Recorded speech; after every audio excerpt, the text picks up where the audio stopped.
سلام، من آنیتام. خیلی خوشحالم که می‌بینمت و اگر تو آدمی هستی که الان یه چیزی هست تو زندگیت، یا شخصی هست تو زندگیت داره خیلی آزارت میده، یا اینکه نه کسی تو زندگیت نیست که الان در حال آزار دادنت باشه، اما تو آدمی هستی که کلا دنبال کردن دراما خیلی برات جالب انگیزه و الان اومدی یه تایمی رو چیل باشی، بعد میدونم از دیدن این ویدیو پشیمون بشی. پس با هم دیگه میریم که بشنویم. هر همزمان که یه سری کار پوستی انجام میدم با شما، ببین اول من میخوام آرایشم پاک کنم. آرایش چشم دارم الان، میخوام پاکش کنم، کلا صورتمو تمیز کنم، یه سری ماسک و اینا بذارم. همزمان که دارم به صورتم میرسم کار پوستیمو انجام میدم، برای شما یه داستانی تعریف کنم که شنیدنش خالی از لطف نیست و یکی از دراماهای زندگی منه. ببین من موقعی که حدوداً فکر کنم کلاس هفتم بودم، 13 14 اینطورا بودم، بیشتر نبودم. اکیپ دوستی داشتم. ببین اکیپ‌های دوستی خب اکثرا از همون سن شکل میگیرن دیگه. برای همین اکیپ‌ها همیشه موقعی که تو تازه مثلا وارد یه داستان شدی که اکیپ داری، تو مثلا دبستان اینا که زیاد اکیپ معنی نمیده که. اولین جایی که به نظر من اکیپ معنی پیدا میکنه توی همون راهنماییه. خب این اکیپ همه بچه‌ن دیگه، مثلا کسی چیزی نمیدونه که و کوچکترین رفتارشون ممکنه رو هم دیگه تاثیر خیلی شدیدی بذاره. خب ما اتفاقی که افتاد چی بود؟ ما یه اکیپ دوستی داشتیم، تقریبا 2 سالی بود با هم دیگه دوست بودیم، از مثلا آخرای دبستان. خب و مدرسه ما اومد یه سری از بچه‌هایی که نمره‌شون خوب بود و برد مسافرت. یعنی گفت من به عنوان اردو یه سری این آپشن دارن که مثلا اگه میخوام بیان مسافرت. ما هم یک اکیپ تقریبا 4 5 نفره بودیم که تصمیم گرفتیم بریم. باید گروه‌های 6 تایی می‌شدیم. چرا؟ چون کوپه‌های قطار 6 نفره بود. ما در واقع 3 4 نفر بودیم که با هم دیگه خیلی صمیمی بودیم، ولی گروهمون 5 نفره شد. خب اون دو تا دیگه مثلا با ما اوکی بودن، ولی نه به اندازه‌ای که خودمون با خودمون اوکی بودیم. ببین رابطه ما قبل از این داستان و این رفتنه چطوری بود؟ خیلی صمیمی بودیم. از اون دوستیایی که همش پشت تلفن داری وای مثلا طرف صحبت می‌کنی، همه چیز تو بهش میگی. خب تازه هم تو نوجوان شدی، وارد مثلا یه دنیای دیگه شدی دیگه، تازه داری یه سری چیزا رو می‌بینی می‌فهمی فلان. کوپه این قطاره، یعنی اون اتاقک کوچیکی که شما مثلا 12 ساعت باید توش باشی با چند نفر دیگه، یکی از گروه‌های ما به خاطر حالا نقص مدیریتی و این داستانا کوپه نداشتن. خب این بچه‌ها همینجوری وسط راه بودن. بعد منم کلا تو دوران نوجوانی پتروس فداکار بودم. من حالا یکی از دخترای اکیپ ما اسمش مثلا زهره فرض کن. خب زهره از یکی از بچه‌های اون اکیپ اصلا خوشش نمیومد و اینجوری بودش که اینا اصلا چرا مثلا باید نزدیک ما بیان، من اصلا خوشم نمیاد و فلان این داستان. خب بچه بودیم دیگه. ولی خب من چون پتروس فداکار بودم میگفتم نه بذار اینا بیان تو کوپه ما. ببین از همینجا مثلا اختلاف بینمون شروع شد و اکیپ من اینجوری بودن که تو اگه دوست ما بودی طرف ما رو میگرفتی. الان خب این زیاد معنی نمیده، ولی تو موقعی که تینیجر هستی خب خیلی اینا رو تجربه میکنی دیگه، این حساسیت‌های مثلا رو دوست و فلان این داستانا. از اونجا سفر ما خراب شد. من رفتم توی گروهمون، نرفتم توی گروه اونا، ولی رفتم پیششون وایسادم توی راهرو، چون هم گروهی من قبول نکردن اونا بیان داخل کوپه ما دیگه و گفتم که من نمیام. کادری که با ما اومده بودن حالا مثلا مراقب ما باشن تو سفر، به اجبار منو کردن تو کوپه خودمون و گفتن که دلیل نداره تو بیا اینجا وایسی. و دیگه دوستای من با من دشمن شدن، دشمن خونی، انگار مثلا من از پشت بهشون خنجر زده باشم. خب رفتیم مسافرت، هم گروهی من سرما خوردن و 3 4 روز افتاده بودن. تو اون 3 4 روزی که اونجا بود مثلا نمی‌دونم چقدر افتاده بودن تو تخت و من مجبور بودم بیشتر تایمم. خب من مریض نبودم اوکی، و مثلا اون موقع من یادمه که مثلا گوشی و اینترنت و اینا من بودم، من اون موقع تو اون سفر مثلا دسترسی نداشتم خب به اینترنت.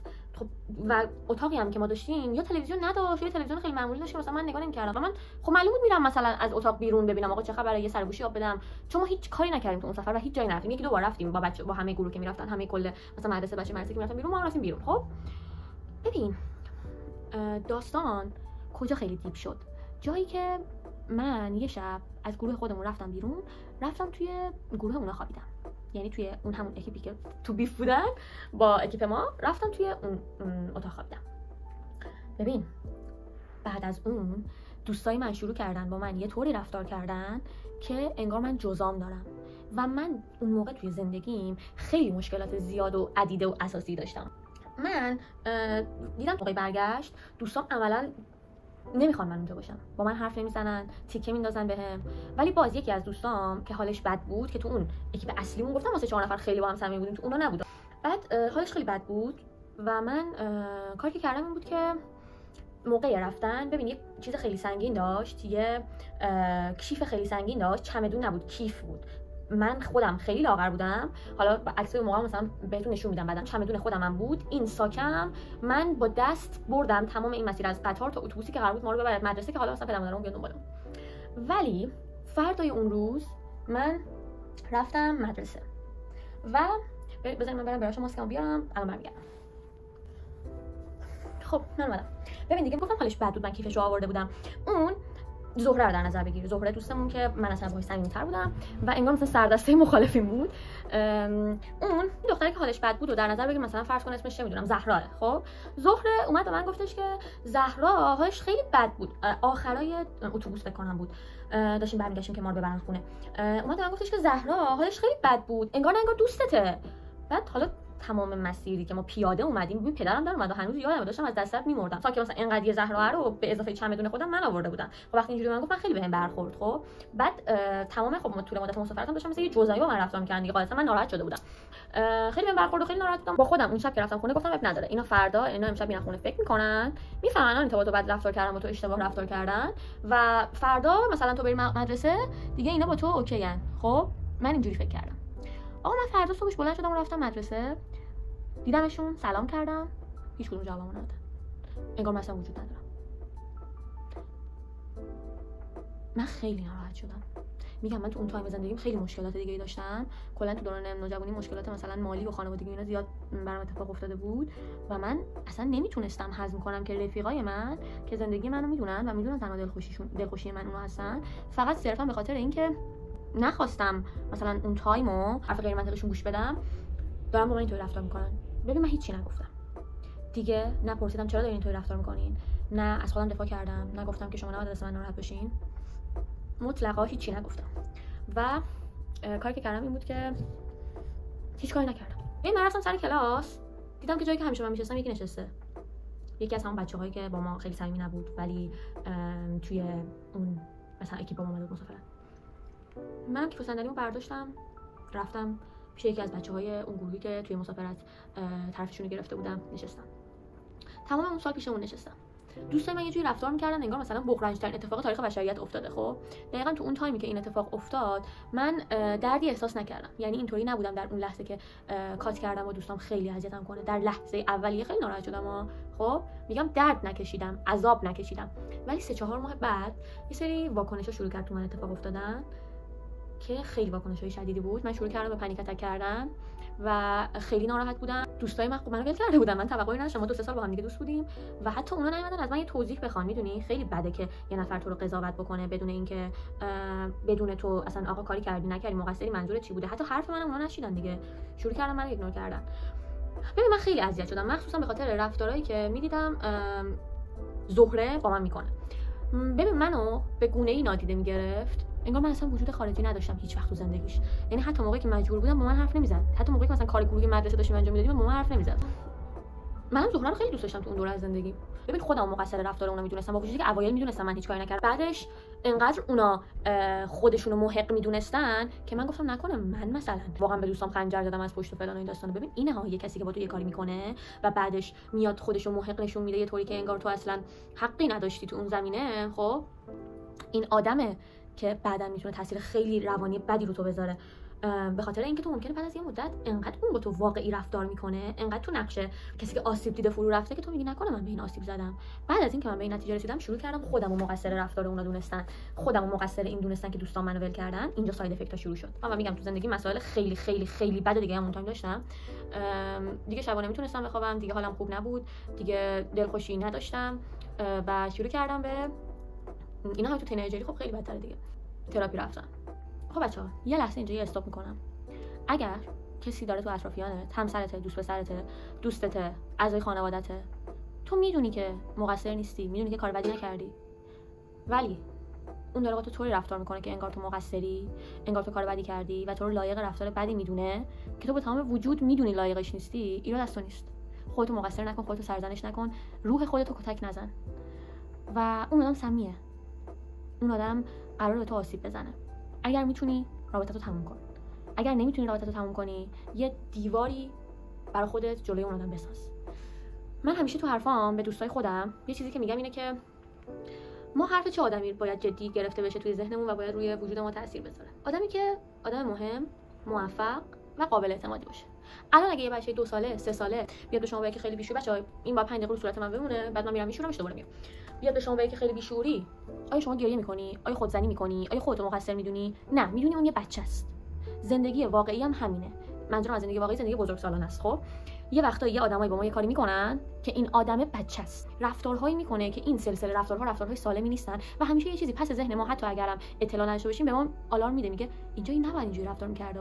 ولی ما یه وقتی می‌ذاریم گردن خودمون ایگنور می‌کنیم، میگیم نه من دارم اشتباه می‌کنم، برداشت من اشتباهه، ولی نیست. 90% مواقع این یه رد فلگه و تو باید اون رابطه رو کات کنی یا حداقل حرفای اون آدمو